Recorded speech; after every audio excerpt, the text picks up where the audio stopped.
All right, let's cut through all the noise. Today, we're going to break down the actual science behind a balanced diet, the real foundational stuff. I mean, you know how it is. Every single week, it feels like there's a new diet, some new superfood you have to be eating, or a whole list of things you need to avoid. Keto, paleo, vegan. Seriously, the list just goes on and on.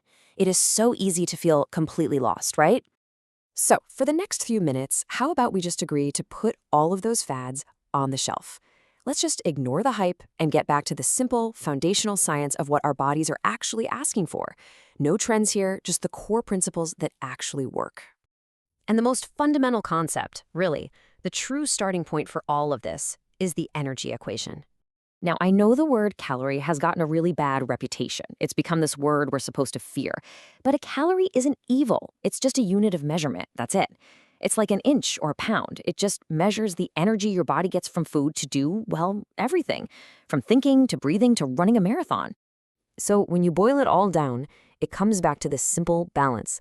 The energy you put into your body, that's the food, versus the energy your body uses to get through the day.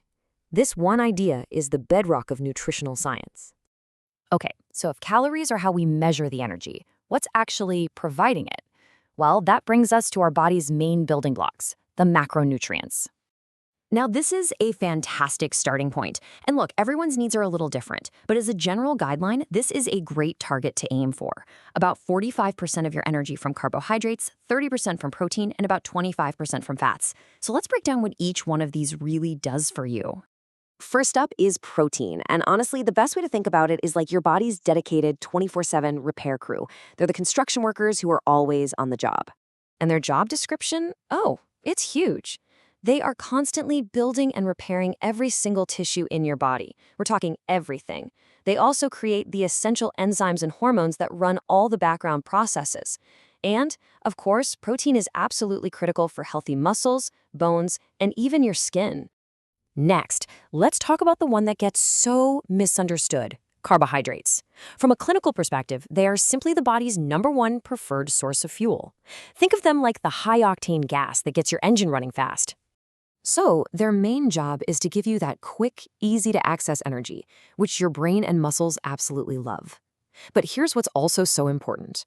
By providing that energy, they spare the protein. They free up that repair crew to do its vital construction work instead of getting burned for fuel. Oh, and of course, whole food carbs are an amazing source of dietary fiber. And finally, let's talk about fats. This is another one that gets a bad rap, doesn't it? But healthy fats are not the enemy. They're actually your body's essential insulator and its crucial long-term energy reserve. Fats are incredible at storing energy for the long haul. They give structure to every single cell in your body. They protect your organs, kind of like bubble wrap. And this is so key, they are absolutely necessary for you to absorb certain vitamins like A, D, E, and K. Your body literally can't use them without fat. So, we've got our building blocks and our fuel. But there's another layer that's just as critical. This powerful, often invisible world of micronutrients. So here's a really simple way to think about the difference. Vitamins are organic compounds that your body needs for all sorts of metabolic functions. Think of them as complex little keys. Minerals, on the other hand, are inorganic elements, things like calcium and iron, and they play more of a structural and regulatory role. I love this analogy because it just makes so much sense. If protein is the repair crew and carbs are the fuel, then vitamins and minerals are like the project managers and the spark plugs. They don't give you energy themselves, but without them, none of the other processes would work right. Okay, I know that was a lot of science. So the big question is, how do we translate all of this into what we actually put on our plate? Let's build a practical blueprint.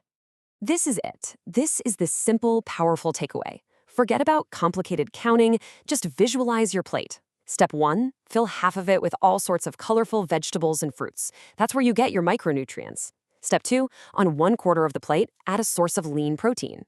Step 3, fill that last quarter with a whole grain carbohydrate. And finally, step 4, add a little dash of healthy fats, maybe some avocado or olive oil. It's a perfect way to put all this science into practice every single day. So at the end of the day, just remember, this isn't about perfection, it's about perspective and just aiming for that balance over time. So looking at this blueprint, what's just one small change you could make to your very next meal? Because really, that's where it all begins.